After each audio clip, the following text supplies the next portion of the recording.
Welcome to a new series at Märklin. We will build a model railroad from scratch in the next couple of episodes. On this tabletop in front of me, we will create a beautiful model train landscape during the series. I will use a starter set like this one in here. It includes the ICE train, railroad tracks forming an oval plus 2 turnouts. We will build up a complete scenery with a beautiful landscape, including houses, electric lights and signals, and just everything that we can control digitally and analog. In all episodes, we will answer all of your questions. So if questions should arise about the construction of a model train, then don't be afraid to ask them in the comment section. I brought in some help by Dejan Kristic from Göppingen, where he leads the seminars at Märklin. If you need someone professional who knows everything from programming a locomotive up to landscaping, then Dejan Kristic is exactly the right person. He will be my assisting expert when I don't know what to do.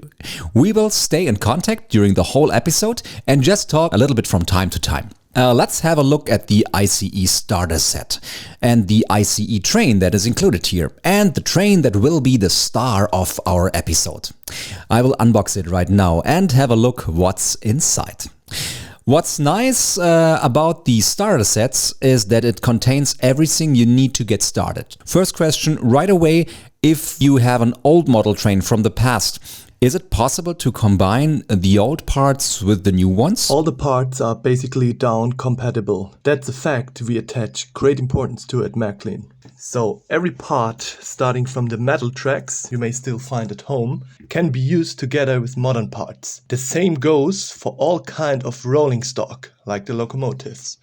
But if we are talking about older parts, is it possible to use an analog locomotive together with a modern digital model railroad? That's not possible. If you use an analog locomotive on a digital track, it would drive away at full throttle. So it is necessary to use a digital locomotive together with a digital control unit.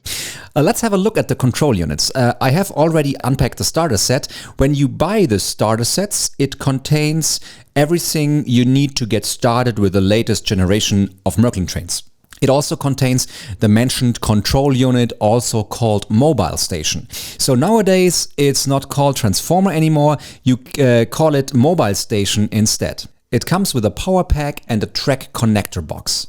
Additionally, the starter set contains a variety of tracks and turnouts. And of course, the current generation of a train. In this case, the German ICE2 train, also called Intercity Express. That we will have a closer look at in just a moment. I've seen different kind of control units. Some have a cable attached, others are wireless and work via infrared. Dejan Kristic, can you explain the difference to me? Starter sets often contain infrared mobile stations. They do not have a cable but are directly connected to a control track, which is used to control the locomotive. It's an easy and simple way to digitally control different locomotives independently on a common track. So the IR controllers and base stations come with the more affordable starter sets. You can use the IR controller, also called power control sticks, to control up to 4 locomotives independently via infrared. At the same time by using the joystick. This is what you can find in the smaller starter sets, e.g. the farming set containing a class tractor and a small green locomotive. You can also start with the larger scale starter sets you can see here containing the more professional Märklin mobile station. Dejan Kristic, how many locomotives can be controlled with a bigger mobile station at the same time? Isn't it 40? Yes and no. You can use the mobile station to manage up to 40 locomotives. But the number of controllable locomotives depends on the capacity of your system. What you can see right there is a volt-switched mode power pack. That's enough for a maximum of 4 locomotives running at the same time. Okay, so for more than 4 locomotives, you don't have enough electricity. If you want more, you have to gear up. Yes, that's right. But theoretically, you can manage up to 40 locomotives with the mobile station. Alright, so let's have a closer look at this. I will unbox the whole thing right now.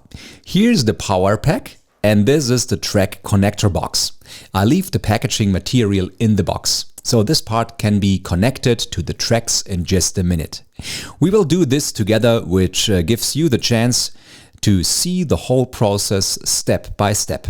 The next item is the ICE train. We will connect it digitally right on the track using a track assistance device. I will unpack the train carefully. First thing to notice is the Märklin grinder, a very common feature on all Märklin trains. Every track contains a central conductor, so nothing really changed compared to the old tracks. Yes, that's correct. We use a 3-wire conductor rail system. The positive pole is connected through the central conductor with the grinder. Let's take a step back and explain some of the terms. I guess the term 3-rail or 2-rail system might be just as new for you as it is for me. I'm still a beginner when it comes to model trains. What I have here is an old control track I found at home. I used it with my model train back in the 80s. You can see the 2 tracks, one left, one on the right and one in the middle. You can see these little dots also called point contacts or Pukos in German, are short for Punktkontakte. If you search for it online, for instance. So it's the same basic principle. The only difference is that the metal tracks, the M tracks, were louder. If you find old tracks at home, they are probably similar to this one. The modern tracks, called C tracks, are made of plastic, but otherwise identical to the old ones. Other model railroad systems have a conductor on the left and on the right-hand side. If you use this on reversing loops to change the direction of the train in order to have it drive back the same way, you might get a short circuit. So that's a totally different system than the famous Märklin system. But Märklin also produces these 2-rail systems under the brand name Trix. If you use a Märklin system, you can recognize it through the central point contacts on the tracks and the grinder on the bottom of the locomotives. If you have these, you already have everything you need for the Märklin system. Isn't that right, Dejan Kristic? Yes, that's absolutely right. I have finished unboxing the starter set and I put this aside. Many people keep the packaging in order to put back the parts into the box, for instance, in case if you are playing with the train on the floor. Well, let's get started setting it up. Problem is I have all the parts scattered around on the table and I don't know in which order I have to set them up. What I see here, you can find 2 different lengths on the track. Each one has a number written on the backside. This one says 188 and this one here 172. I've been told that these numbers are connected to a so-called track geometry, meaning certain numbers can be connected, others cannot. I wonder what is the advantage of the C-track, the plastic track? Are they more bendable or more flexible, Dejan Kristic? Well, when you're planning a railroad system with a fine track diagram, it is of uttermost importance to pay attention to the track geometry. Otherwise, the tracks will not fit and everything gets out of order. That's the reason why we have marked every track with a certain number and different radii. We have a catalog with all kind of information about track geometry and we recommend to stick with it. Otherwise, the parts will not fit and the whole system will be crooked. Every item with a number is explained within this catalog and it is recommended to follow those suggestions since they are very helpful. You have just talked about the article number 24-188. 24 refers to the C track, for example. So that's neglectable. But the number behind, number 188, always stands for the length of the track. So we are talking about 188 millimeters. I measured that. We are talking about 188 millimeters. That means I can calculate the complete length of my model railroad system. It's exactly 18.8 centimeters in length, which means this track must be 17.2 centimeters long, right? So you are able to measure the complete thing. If we have a look at the manual, we can find a printed seamed circle which shows the smallest track plan possible. I can combine the number 172 with number 188 and again the number 172 and 188 until we have finished the wonderful oval. And here's the information about how to connect the track connector box. We will do this live in this show in just a second and we will be ready to go. Let's start simple and easy, and instead of assembling the large oval, we can start with a small circle. If you only use curved tracks, there is not much to go wrong with. They all have the same number on the back and they seem to be all equally shaped. By combining a few of them, we should be able to run the train in just a few moments. One more question about the C tracks and the M tracks. I read about it and I have lots of old tracks from the past. It shouldn't be a problem to start right away, correct? Isn't it possible to use an M track railroad system digitally, or do you think I should sell it or get rid of it because the new tracks are so much better? Well, of course it would be possible. It would be possible to combine the two different tracks since a transition piece exists.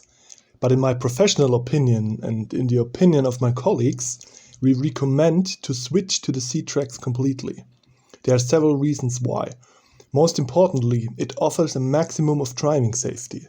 Every article, every locomotive and every wagon will run smoothly over the tracks without any problems. If you use the metal tracks, you might run into problems every once in a while. If a modern locomotive runs over the old, maybe a bit rumbling track, it may get into trouble. Additionally, you may not be able to implement all of the functions with the old tracks the digital control system offers you. Contact tracks, for example, are very difficult to combine with metal tracks and the modern requirements.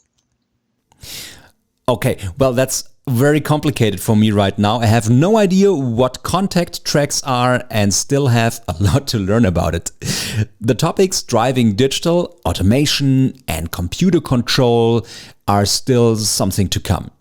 Meanwhile, it is possible with Märklin to completely control your railroad system through a computer. You can automate that completely without any manual control. But for now, I only care about the fun. So my first task is to get this ICE train running. I'm almost finished with my oval, just adding a few more tracks. So is it possible to do anything wrong during assembling, or is it all self-explaining? Could happen with different radii. If you combine two different radii, or if you miss one, you might combine the wrong pieces. So if you want a full circle, it is necessary to work with only one radius. All you have to do is to orientate on the article number. You have radius 1 right there, which is also specified beneath the track. You can find R1, R2 and up to R5. And you can also find the information within the track number. 130 means radius 1 with a 30-degree circular division. Thank you. Although I was able to finish the whole thing without doing anything you just said, you can see it's not that hard to set up the tracks. But this was an important point. Let's have a look together again at the manual. You can see these two wires. We can see one is brown and one is red, the two colors. Brown is, as always, the ground. The red color is a little bit different, since the naming can be a little bit confusing. It is the so-called Bahnstrom or track current. It is abbreviated with the letter B. So many people think B stands for brown, and that would be wrong. All right, I will start with B for the current track, Bahnstrom. You can see the little letter B right here at the side. Let's change the focus a little bit. So here you can see the smaller letter B right on the side. Let's get more light on the spot for a better view. Now you can see it. The little letter B for track current. So remember, not brown, but red for track current. Next step, we can connect the brown cable to the zero, the grounding as you called it, and now the setup is completed. I don't need to know much more about the whole thing. I have the whole thing now connected to this little track connector box right here that I just took out of the packaging. At this track connector box I can add the mobile station too. There are two ports as you can see, so you can add a second mobile station as well for two people to play with the same model railroad system. On the right hand side is the socket for the power pack, which I am holding in my right hand here. We will connect the power pack right now. I have one already prepared right here, so let's connect it to the connector box. And afterwards we will connect the whole system. Don't worry, nothing can happen since the railroad system is not yet connected to the electricity. First, we have to connect the mobile station with a track connector box, and afterwards we have to confirm within the mobile station that we want to start the system. Is it possible to turn off the system, or is it okay to pull the plug? When you have finished playing with the railroad, you can simply pull the plug. That's absolutely fine. Alright, but for now we don't have to pull the plug because we want to get started. We will connect this right here. This one will be connected right here. Be carefully, the pins might break if you use too much force, but usually it is very easy. Now let's connect it, and then the mobile station should start up, now showing the Märklin logo. If I press the stop button now, electricity will flow through the system, and for now I will leave it be. Because even if I hit the stop button, nothing will happen since there are no locomotives on the track. In the next step, we will run up the ICE train from the starter set. Let's see what belongs here. This one has a grinder, and this one also has a grinder. Why do both of them have a grinder? Both locomotives, both powertrains. Are powertrain or locomotives even the right words for it? Well, powerhead is the correct term. The ICE train can move both directions, so you can find two powerheads. And if you're riding the ICE train, only the grinder in the direction of travel is active. The other one is inactive. Okay, I will show you now how to run up the train. Right here you can see a track assistance device, which is very handy. No need to manually adjust the train on the tracks. Instead, you simply place the device on the tracks. Let's get a close-up. I'm just adjusting the camera for you to better see the process. Let's have a look at the big camera. Right now you should be able to see it. There it is. Here you can see the track device. We put it right on the tracks. Now simply place the first wagon right on the device and let it roll smoothly on the track. It is cruising already. Now we repeat the whole thing with the next wagon. Watch out for the coupling right in front of the train. Let's get a closer look. If we have the coupling on this wagon, then we need a connector on the other one. Afterwards, we connect the power and you called it right? Yes, that's right. Now carefully move the two connected trains to push them together. Already sounding good. Okay, now let's stick them together. And yes, they are already connected. Now let's start working on the third wagon, the second power end. Oh, they are of different weight, Dejan Kristic. What's the difference? Why are they of different weight? Is one a dummy or hollow?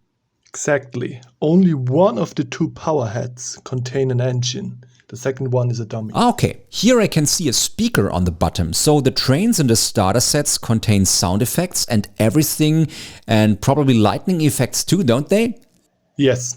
So the ICE is ready to start any second now. If this would be an old analog railroad system, I would have one of these beautiful old blue transformers right in front of me. I actually bought a cookie box in the style of the old device. Have a look at this. That's the way they used to look like. You just had to turn it up there and then the train started running. Now the whole thing looks a bit different than it used to look in the 70s and 80s and before. So now I just press stop and see what happens. As you can see, nothing happens. It will take a few seconds because the ICE should be recognized automatically on the system. Now there's a lettering flashing MFX. What does that mean? Well, the decoder, respectively the mobile station, has recognized the train and the initiation has started. What does MFX stands for? It's the kind of format we are using.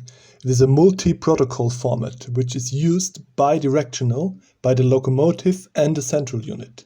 The central unit searches for the decoder and the decoder reports back to the central unit. Alright, I thought M stands for Märklin and FX stands for effect or function or something like that. It's also true. So basically we have a digital decoder with the locomotive. This decoder is recognized automatically by the mobile station. As you can see, it is quite self-explaining. It says it right here on the mobile station what the next steps are. Simply turn the red knob and everything is alright. The train should start running right now. It works. The train turns the first lap. And that's all it was. So now let's see how fast it can go. In the curve, it will be a bit slower and then it slows down very smoothly. I have already turned it down a little bit before, but it has a brake delay in there. Let's see if it has a start delay as well. Well, not quite driving, I guess I have just derailed it. Quite the demonstration effect. Let's get it started again. There it goes. The train is actually quite short. You can buy an extension set so you can add a second wagon in the middle and continue driving.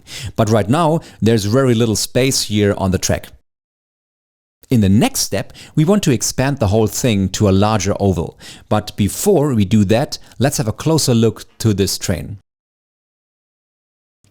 It is okay to pull the train back like this by hand. Not so good, isn't it? That's not so good indeed. The modern drive technology we built into the trains doesn't like it that much when you pull the trains like that. What's the alternative? Lift it slightly and move the trains without any friction. I will move it very carefully. I guess I could move it now with the mobile station. Let's check out the mobile station together. I gathered some information about its functionality beforehand. Let's move the camera a bit farther away so we can see it, the mobile station. Now you can see it. Right here is the symbol for the locomotive. I have pressed the stop button to start it and the train will continue driving again. There are a few symbols up there and these are the buttons on the left hand side and on the right hand side. There are a few more symbols and these are the corresponding buttons on the right hand side. This button looks like illumination for lights. I will press it and the lights will turn on and off. It's not visible on the train right now since we are on the wrong side. Let's switch to the other camera. Maybe we can see the lights on. Yes, we can. Up front, the lights are on. That's the sound button.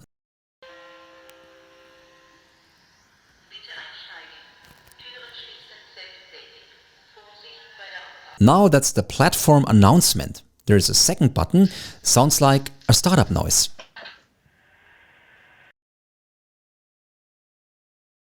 That's the noise of the pantograph moving out.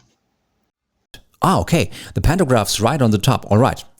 We can combine it with the second noise here.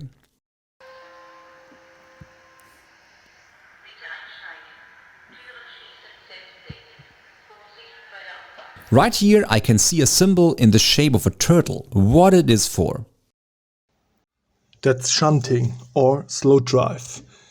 If I want to steer the locomotive directly without start and brake delay.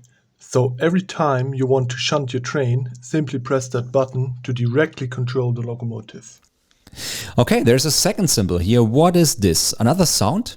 That's probably another operating sound and down there is a horn, a signal horn. Oh, very nice. That's the mobile station with all its functions. Let's repeat it shortly. The function buttons are on the left and on the right hand side. So all kind of digital functions that are included in the train can be controlled and turned on and off. There's the stop button to instantly stop the whole system and the power supply. There are a few more buttons on this mobile station since we can control many more functions with the mobile station. We can also control turnouts and signals. Additionally, we can control several trains on one railroad system. I guess that's a great improvement that we have a multi-train control on this Märklin system. I remember from my childhood that the analog system was very complicated if more than one locomotive was on the system.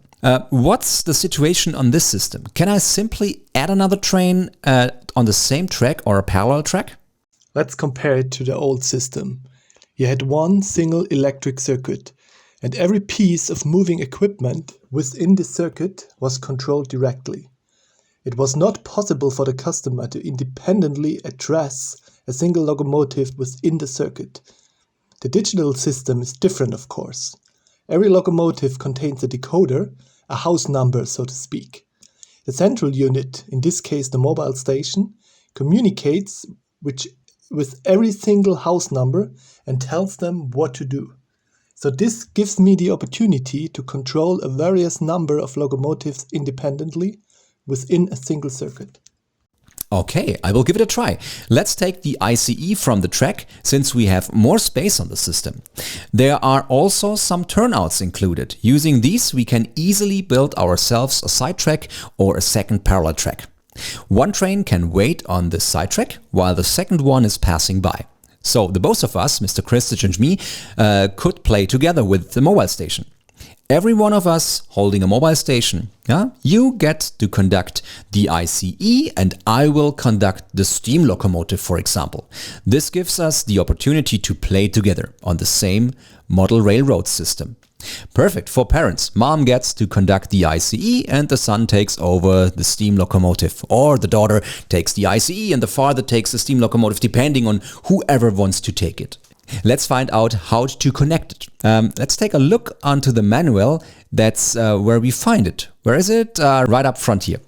That's where I add a turnout. I will use a second turnout right up front to recreate this from the plan. While connecting the tracks, we better take the ICE off the tracks. Falling off the tracks is not good for the trains, and since Mr. Kristic told us that it is not okay to move it manually, he will not allow me to connect the tracks while the train is still on the tracks. Is it correct? Yes, because the engine drives two Graden waves which are connected to the bogie.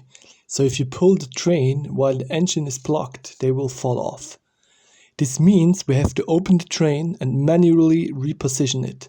The modern drive technology does not like it when you move it manually. It was okay for the older trains in the past. Well, if you do like he just said, the colleagues in Göppingen are happy to repair the locomotives that you have been sent. All you did was moving the train manually. Just wonderful. Okay, my oval is already looking good, I guess. Mr. Kristic, you have talked about the track geometry. I'm afraid now, since it sounded so complicated, talking about radius 1, radius 2, tracks by serial number. I mean, I have checked out the booklet that comes with the starter set. In the back you can find some inspiration for the track plans. They are looking wonderful. I mean, building this kind of substructure and all these layouts. Are there any sources to download these kinds of layout plans or to look at them? I would be overwhelmed just thinking about building them, starting with pen and paper if I want to build my dream system. Where can I find a suitable track plan? You can always visit our homepage or have a look at our Märklin magazine. We publish all sorts of new and old track plans. You will find lots of inspiration to start with. Just start and connect a few pieces to get used to it. It is a process. You might make some mistakes along the way, but over time you will get better at this. That's what I do myself. Sometimes it doesn't fit, but that's the way to learn about the track geometry. It is not hard. Just memorize some rules and you'll be alright. I'm visiting the Märklin homepage right now and I can see a variety of plans from the Märklin magazine. That's the customer or fan magazine of Märklin. You can find all kinds of plans in there, but you can also download them for free on the homepage. That's a good source of inspiration right here. Well, we're talking instead of finishing the oval. Let's try it without the manual. There's one more curve over there.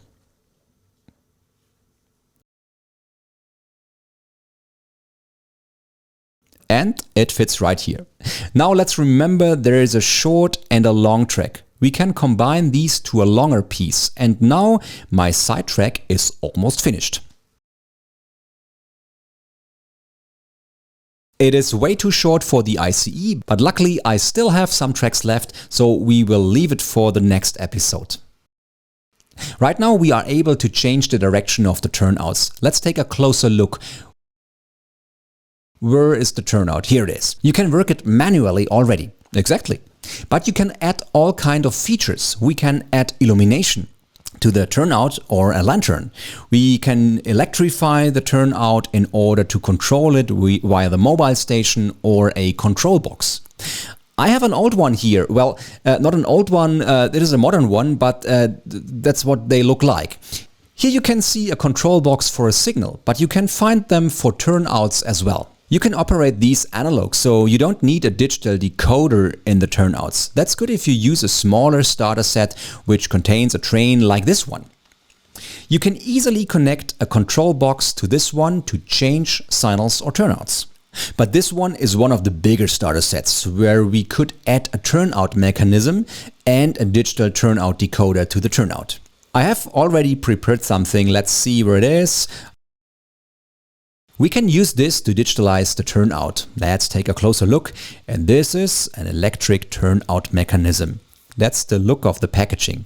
We will use this item in the next episode. We can digitalize the turnouts and then we can control them through the mobile station. We can simply use this button to change from locomotive to turnout. And then we can program what will change to green or red, respectively straight or diverging. Letter G and R. R for red or diverging and G for green or straight. We will talk about this in one of the next episodes. Is there anything missing, Mr. Kristich? We have finished the first oval. Look over there, the ICE took its first lap. We will put it back on the track now and we will just let it run a few laps. I have explained the mobile station, so all of the trains will be recognized automatically, right? Or do I have to be careful? We have two generations of decoders.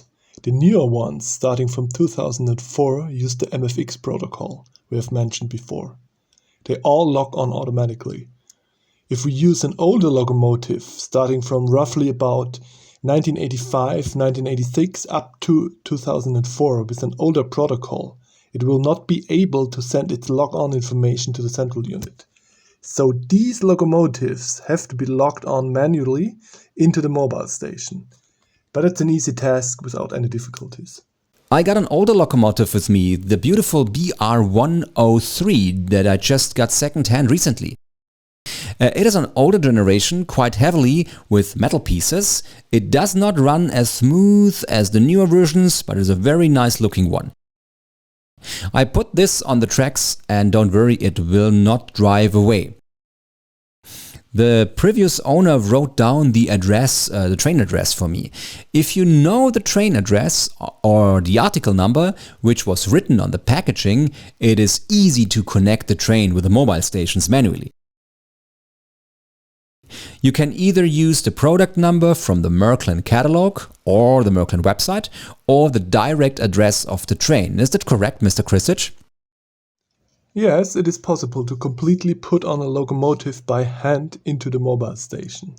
That's what you use the address for.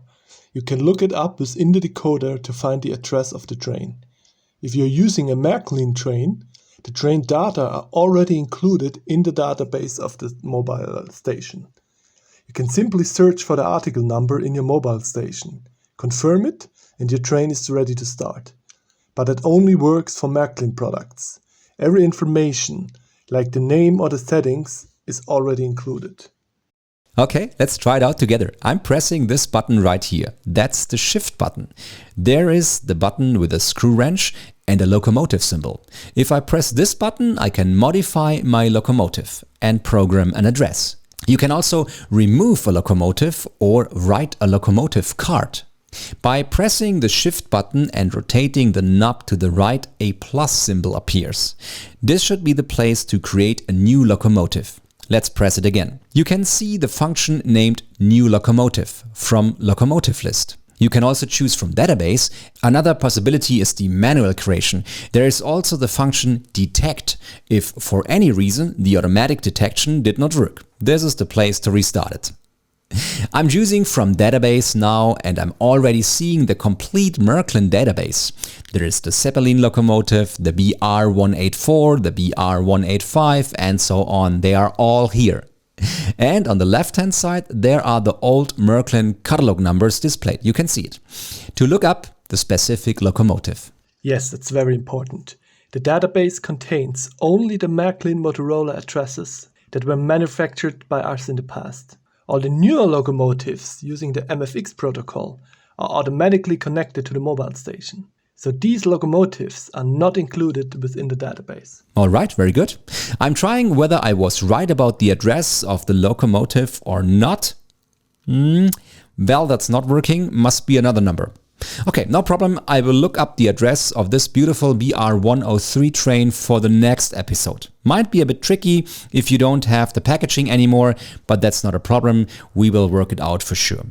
Alright, it is time now for a final lap of the wonderful ICE2 train. Have a look over here, I will put the second power end, so you called it, on the track and have a little joyride. First, the stop button to prevent an accident. Oh no, the turnout was in the wrong direction, so I accidentally derailed the train. So make sure the turnouts are in the right position. Okay, done, let's start it. I leave you alone with a few impressions of our beautiful little railroad system. So you can see the system is big enough. The tabletop is about 190 to 120 in dimension. That's rather small. In the next couple of episodes, we will create a mountain back there, a train station right here, maybe a side track here, a couple of houses and illuminated lanterns. We will work with grass and mountain profiles. And Mr. Kristic, you will be my assistant since I have two left hands. You will help me become a professional model railroader. The two of us will read through all of your comments and will answer all the questions that came up during our episodes. Sadly, there was not so much interaction today, but we will answer all your questions afterwards. Information about all the parts and locomotives and equipment that we have talked about and used during these sessions can be found in the description text beneath the video. Goodbye, take care and enjoy your day.